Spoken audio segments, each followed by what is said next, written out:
Welcome to news అడ్డా. బంగాళాదుంపలు ఎక్కువగా తింటున్నారా? బంగాళాదుంపలు మన నిత్యం తీసుకునే ఆహారంలో అంతర్భాగమైపోయాయి. రుచిగా ఉండటమే కాకుండా త్వరగా ఆకలి తీర్చే గుణం ఉండడంతో చాలామంది వీటిని ఇష్టంగా తింటారు. అయితే బంగాళాదుంపలు ఆరోగ్యానికి మేలు చేస్తాయని భావించినప్పటికీ వీటిని అతిగా తీసుకోవడం వల్ల అనేక అనారోగ్య సమస్యలు తలెత్తుతాయని నిపుణులు హెచ్చరిస్తున్నారు. ముఖ్యంగా బంగాళాదుంపల్లో కార్బోహైడ్రేట్లు, గ్లైసెమిక్ ఇండెక్స్ చాలా ఎక్కువగా ఉంటుంది. వీటిని తరచుగా తినడం వల్ల శరీరంలో చక్కెర స్థాయిలు వేగంగా పెరుగుతాయి. దీనివల్ల మధుమేహం ఉన్నవారికి లేదా చక్కెర వ్యాధి వచ్చే అవకాశం ఉన్నవారికి తీవ్ర నష్టం కలుగుతుంది.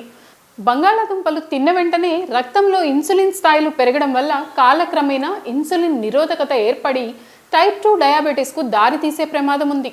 మరో ప్రధాన సమస్య అధిక బరువు. బంగాళాదుంపల్లో ఉండే స్టార్చ్ శరీరంలో కొవ్వుగా నిల్వ చేరుతుంది. ముఖ్యంగా ఫ్రైలు, చిప్స్ లేదా నూనెలో వేయించిన పదార్థాల రూపంలో వీటిని తీసుకున్నప్పుడు శరీరంలోకి అదనపు క్యాలరీలు చేరుతాయి. ఇది ఊబకాయానికి ప్రధాన కారణమవుతుంది. బంగాళాదుంపలను అధిక రక్తపోటుతో బాధపడేవారు కూడా పరిమితంగానే తీసుకోవాలి. కొన్ని పరిశోధనల ప్రకారం వారానికి 4 లేదా అంతకంటే ఎక్కువ సార్లు బంగాళాదుంపలు తినే వ్యక్తుల్లో రక్తపోటు పెరిగే అవకాశం ఎక్కువగా ఉన్నట్లు తేలింది. జీర్ణ సంబంధిత సమస్యలు కూడా బంగాళాదుంపల వల్ల వచ్చే అవకాశం ఉంది. కొందరిలో వీటిని తినడం వల్ల గ్యాస్, కడుపు ఉబ్బరం వంటి ఇబ్బందులు ఎదురవుతాయి. ముఖ్యంగా మొలకలు వచ్చిన బంగాళదుంపలు లేదా పచ్చగా మారిన దుంపలను అస్సలు తినకూడదు. వీటిలో సోలనిన్ అనే విషపూరిత పదార్థం ఉంటుంది. దీనివల్ల వాంతులు, విరోచనాలు, తలనొప్పి వంటి లక్షణాలు కనిపించవచ్చు. వీటిని ఎక్కువగా ఉడికించడం లేదా వేయించడం వల్ల అక్రిలమైడ్ అనే రసాయనం విడుదలవుతుంది. ఇది క్యాన్సర్ కారకంగా మారే ప్రమాదం ఉందని వైద్యులు చెప్తున్నారు.